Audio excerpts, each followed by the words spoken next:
Welcome to our NPTEL lectures on the DC microgrid and control. We shall discuss today about the modeling of the converter, that is very important topic till now we have discussed. Modeling of the converter in the microgrid power system. So, we will have both the converter required to be designed, that is actually AC to DC as well as DC to AC. In the next subsequent class we shall do that DC to DC also. So, we shall discuss about this will be our presentation layout today, power converter in microgrids, modeling of voltage source PWM rectifier, followed by the control of the DC link voltage, single phase AC DC inverter with 2 switches, and modeling of single phase voltage control voltage source inverter. These all we will see together. As we know that with the progress of the using electrical energy in industry, transportation, commercial and residential application, there come the need to convert this energy for an appropriate voltage level. For example, we generate the generator around thousands of around 1000 to 11 kV voltages, and it has been transmitted based on the transmission line level. And for this reason, and thereafter what happened, you are rectifying it and you are running a different kind of converter. If you have a local railway locomotive, then you require to rectify from the 11 kVA line. So, for this reason you may have from AC to DC or from high voltage to the low voltage and so on. Similarly, we may have adjustable speed drive, since we have a constant frequency supply and drives are most of the cases at constant frequency, runs at the constant speed. For this reason, inverter converts direct current or DC power generated by the DC into the sinusoidal alternating current, and it should be it should be required to be sometime required to be a variable power. The photovoltaic cells PVs are the different kind of DC sources, since it required to be connected to the grid or battery, it required to be, or UPS, it required to be converted into DC to AC apart from adjustable speed drive. The high speed micro turbine generator are the source of high frequency AC power, because these generators are designed for the high speed operation.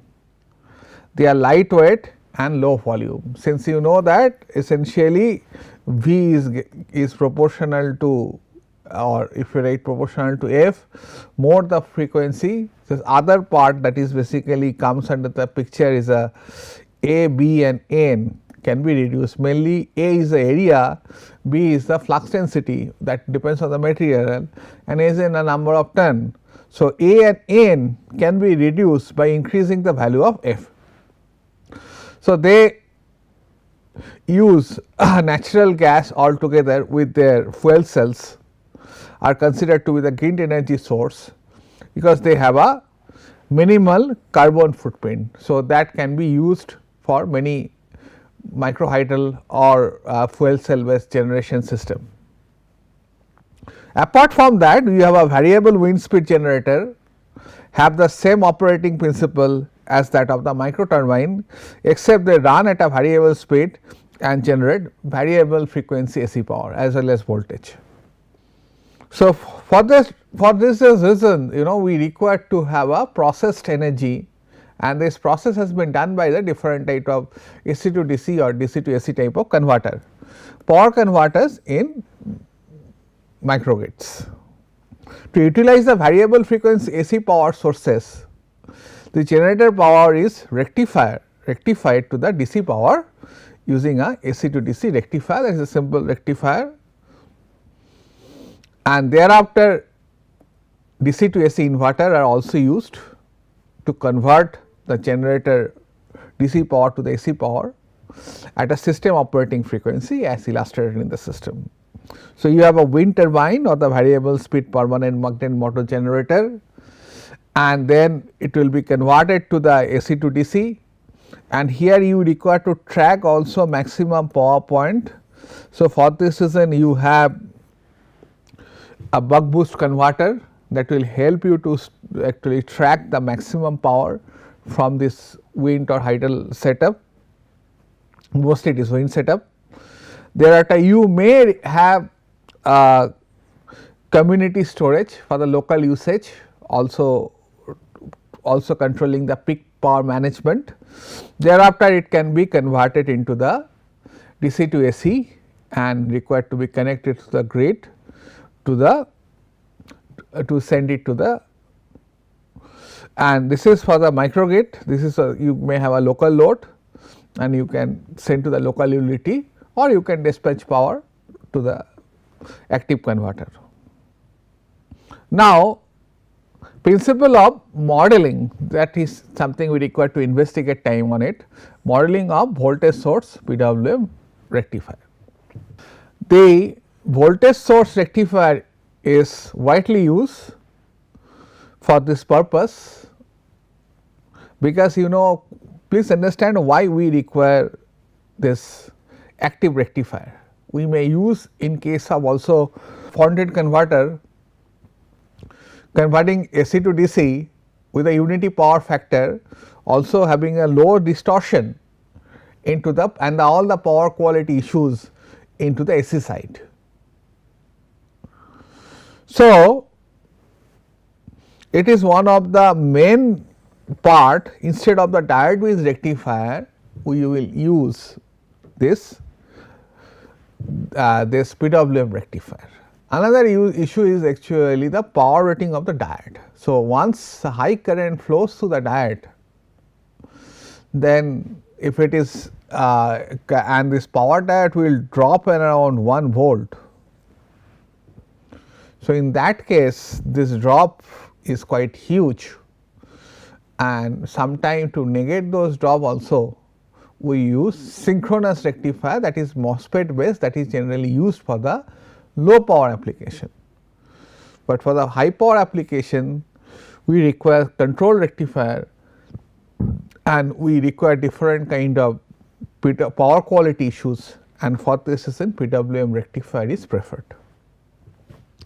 A PWM rectifier shown in the figure 2 draws near sinusoidal current from the AC mains. Otherwise, you know that if it is 3 phase 3 wire system, if you fit to the diode bridge rectifier, current will be like this for the RL kind of load, and for the RC kind of load, and it is quite bad, this will be the thing for RL, and this is for the RC for diode bridge rectifier. And you do not want that, you want a sinusoidal voltage, and for this reason we require to incorporate this PWM rectifier. The DC output voltage can be regulated, and the input power factor is just, thus it can be adjusted. So, you can control the PQ control, that will come little later, can be done through the PWM rectifier. The converter consists of a 3 phase bridge, a high capacitor, so that actually voltage ripple in the output side is low, high capacitance of the DC side, and the 3 phase inductor in the line side. This is called line inductor. Ultimately, this is a boost topology. This LS help us, mostly it is required to be the source inductance. If source inductance is not so high, then you have to add the external inductance. The voltage at the midpoint of the leg of the pole voltage V1 is a pulse width modulation PWM nature. This voltage consists of the fundamental component of the line frequencies beside the harmonic component around the switching frequency of the converter. So, this will have a problem of the voltage THD to be higher, but since it has an inbuilt low pass filter, so current THD will be lower. At high frequencies, this harmonic component will be filtered out by this line inductor LS. Hence, inductor current is nearly sinusoidal, the fundamental component of Vi controls the flow of the real and the reactive power. The phasor diagram of VSR, I will come little later, under different operating condition is shown in next figure, that is figure 3, and it is known that the active power flow from the leading voltage to the lagging voltage and the reactive power flow from higher voltage to the lower voltage. So, please understand that this is one of the important chunk of its operation, that the active power flow from leading voltage to the lagging voltage. So, you can control the flow of the active power by controlling the power factor, and the reactive power flows from the higher voltage to the lower voltage. So, this principle will be applied to actively control the P and Q. Thus, both the active and the reactive power can be controlled by controlling the phase. If you control phase, then you can control the active power, and if you control the voltage level, you can control the reactive power, and the magnitude of the converter voltage fundamental component with respect to the grid voltage. You see that this is a reference. So, this is the reference. A shows that phasor diagram of the voltage source rectifier under different operating modes, that is unity power factor, where voltage and current are at a unity power factor, and this one is VIF, and in B it is lagging power factor. So, you have this value of the induction and this current is lagging. Similarly, here in C current is leading, you got a leading power factor, and it is regeneration, you feed the current and voltage will be 180 degree phase shifted. So, power will come back from the DC side to AC side, and it will act as a inverter. In this figure, subscript F shows that fundamental component. So, IF is a input fundamental components. So, figure 3 illustrates the operation at the unity power factor as I described, and others are lagging, leading and the regenerative way of operation. Figure 3b, plus recall this figure 3b, this one shows the lagging power factor operation. The real power flow from AC to the DC side, since Vs is greater than Vi, the reactive power flows from the mains to the converter side. So, this is the mode of operations in case of the lagging power factor. Similarly, in 3C, the leading power factor, the real power flow from AC to DC same, while the reactive power flow from the converter to the grid. And just reverse happened in case of the 3D, that is the regenerative mode of operation, shows the operation under regeneration mode with the real power flow from the DC to the AC side at unity power factor. Figure 2 shows that figure 2 we have seen that actually VSR fed from the AC mains, the RMS value of the phase to the neutral voltage to the main AC supply can be defined as these three are unity power factor and 120 degree phase shifted balance 3 phase load. Now, we shall continue to model this thing in stationary reference frame in alpha beta frame. So, the 3 phase voltage can be transformed into 2 phase electrical quantities, that is called stationary alpha beta frame, V alpha and V beta, which are the component of the voltage vector Vs along alpha axis and the beta axis, and described by the equation 2, that is V alpha equal to 3 by 2 Vs1 equal to root 3 by 2 Vs cos omega t. Same way Vs beta equal to root 3 by 2 Vs2 minus Vs3 equal to 3 by 2 root 2 Vs sin omega t. This voltage can further be transformed into a synchronously revolving dq reference frame, where dq axis is aligned with the voltage vector Vs and d axis lags the q axis by 90 degree as shown in the figure 4. So, this is the representations or transformation to the alpha beta to ABC to the alpha beta frame. It is not a very difficult thing. You have studied that resolution force in class 12, that is actually 3 forces are 120 degree apart. They are made to the they are been put into the x and y axis. So, x axis is alpha axis and y axis is the beta axis. Same transformation is been used here, as simple as that.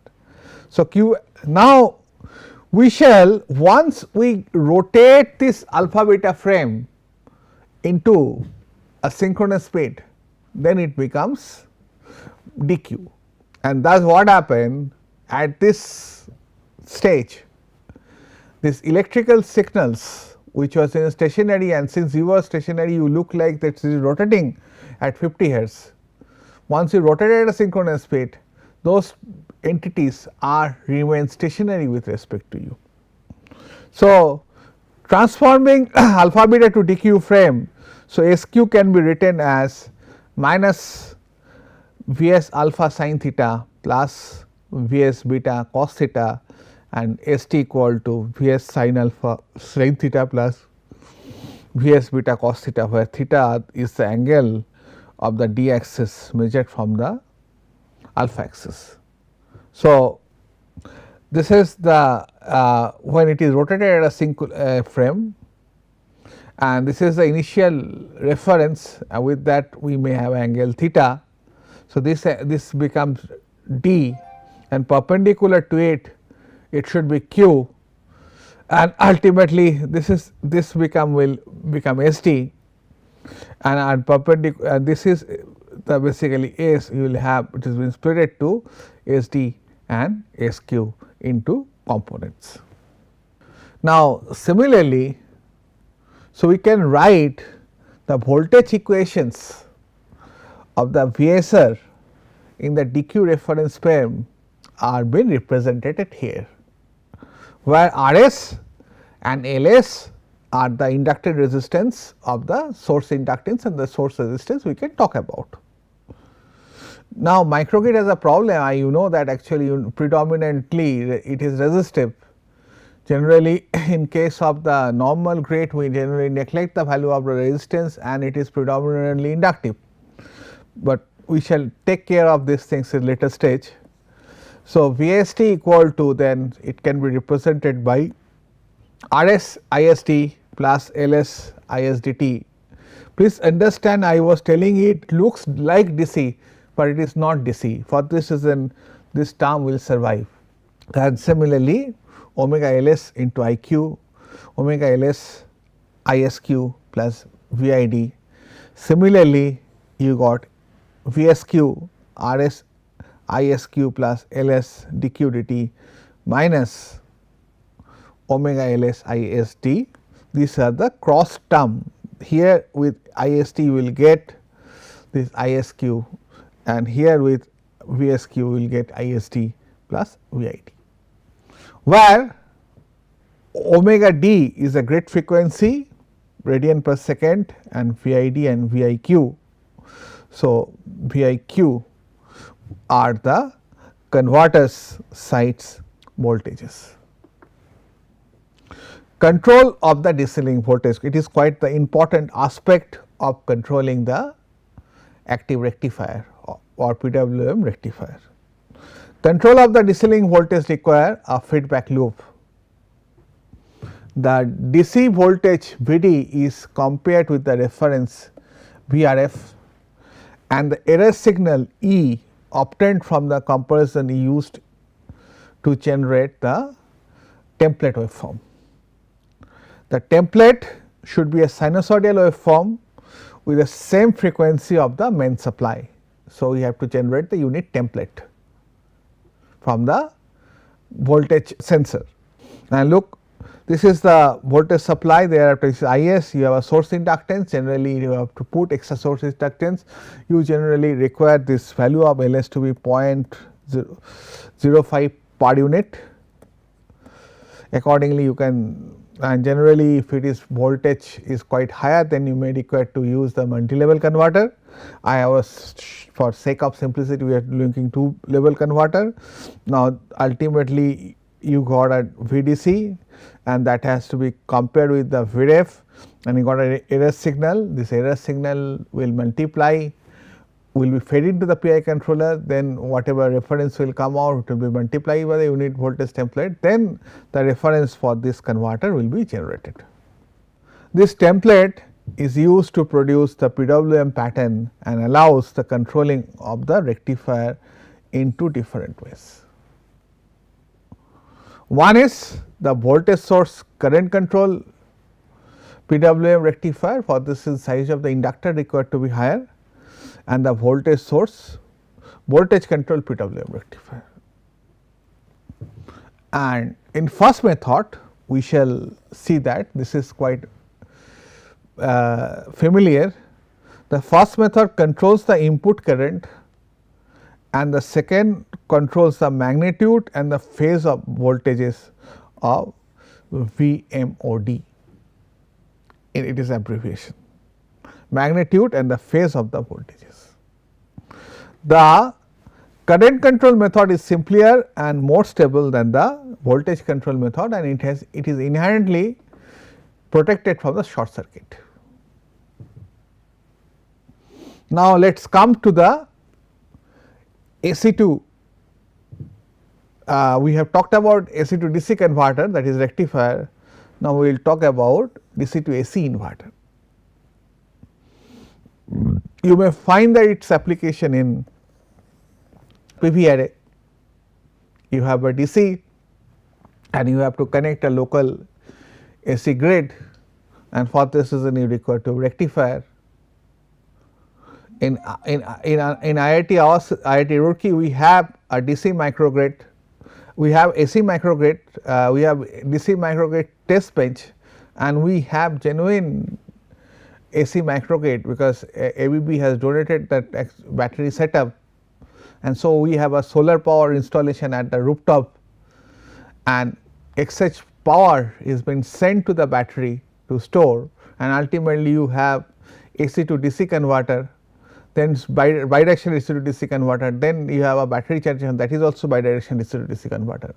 So you have a whole system in our campus. So inverters, let us come to our studies. Inverters are used to convert power from DC to AC at the system frequency in the integration of the renewable energy, mostly solar because it is DC, into the power grid. It is can be shown in figure 6, depicts the single phase converter with 2 switches for simplified discussion. This single phase inverter is usually used for the low power application. Mostly you have a rooftop system of less than 5-6 kilowatt, then we can go for this kind of topologies. The PWM technique is used to achieve an AC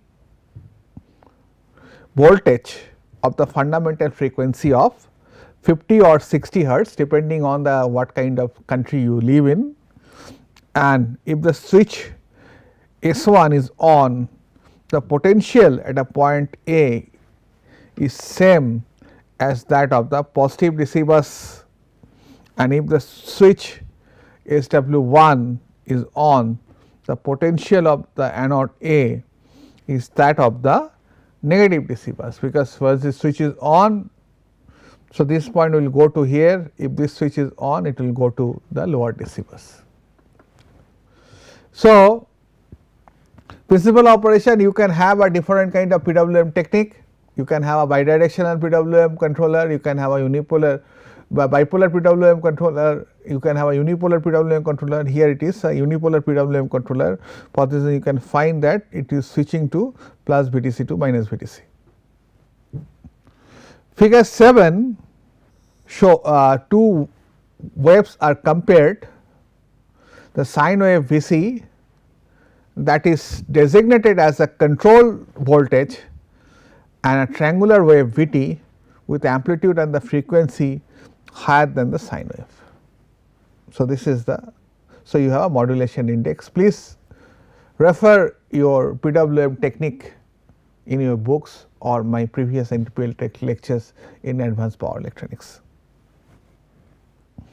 So, control voltage and the triangular wave Vt, the amplitude and the frequency higher than the sine wave.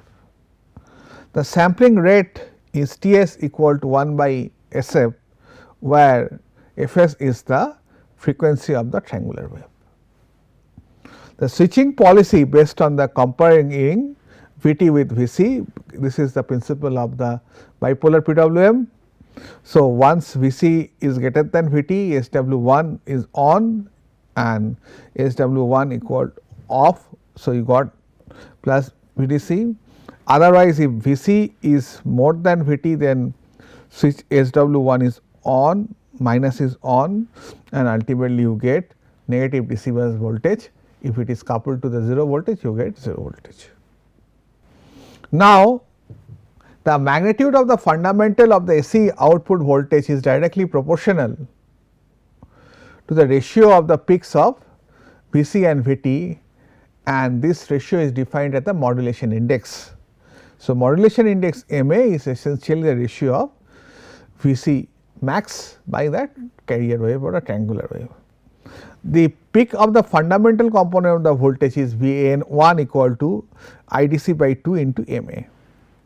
The instantaneous value of this output voltage will be given by In1 equal to Vdc by 2, Vdc by 2 Ma sin fundamental omega t and the harmonics, where omega e is 2 pi into Fe is the frequency of the sine wave in radian per second. Now, we can come to the modeling.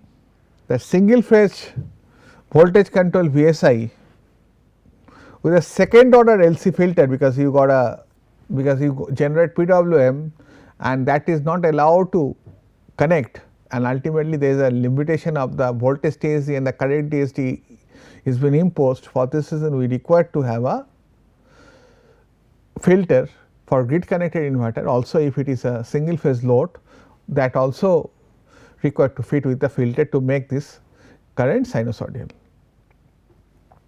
So, VSI with the second order LC output voltage is shown in figure 8. Voltage and the current equations of the single phase voltage control are definitely, it is given by INV equal to RF into IL LF DIdt into VA, that is the terminal voltage at this point or the load or the grid, and the current will be given by IL plus I0 minus C dV dt. The voltage and the current equation from the single phase voltage control VSI in dq axis, we can make it a transformation. So, inverter D will be given by RF ID LF dq dt minus omega LF IQ plus Vd.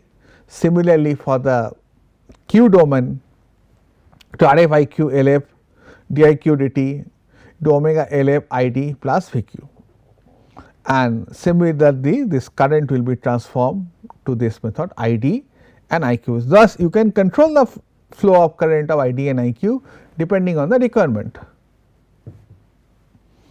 So, where please understand that inverter, that is essentially that depends on the modulation index, that value will be K into Vdc is the output voltage of the inverter, and since it is switching on 1 to 0.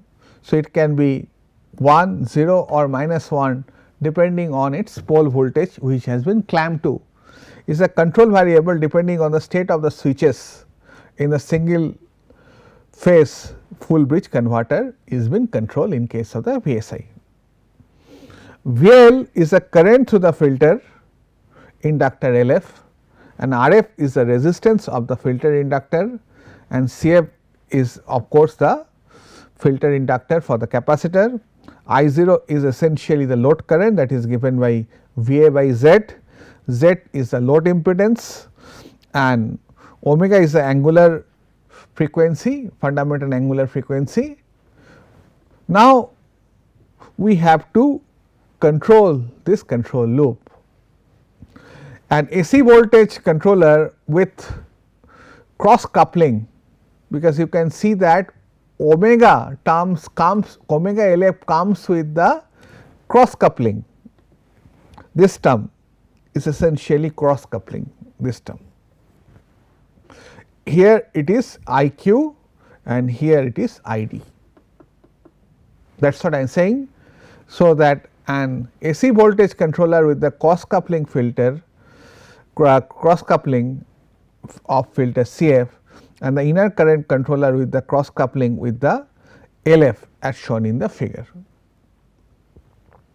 So, it is Vref minus Vd equal, that is fed to the Pi, and thus you generate this ID reference.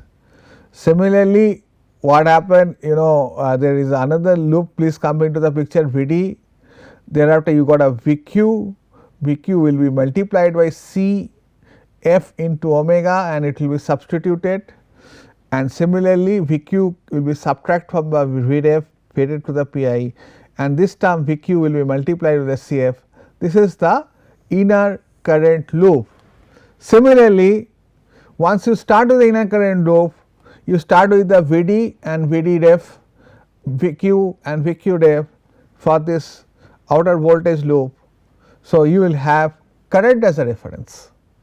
So, ID ref as you generate from here, it will be used here, and then for this it is called current control voltage source inverter, and you will be compared with the ID, and you have a cross term that comes from the IQ and you multiply it with the omega LF and you have PI controller Vd, then you will actually subtract Vd which is here, and thus you get the VDF reference. So, this VDF reference will be fed here. Similarly, same for the VQ. So, this is the explanation of the current control voltage source inverter, and the inner current control loop allow faster dynamic response and improved TSD in the output voltage under various operating conditions. Thank you for your attention. We shall continue to our discussions in our next class. Thank you.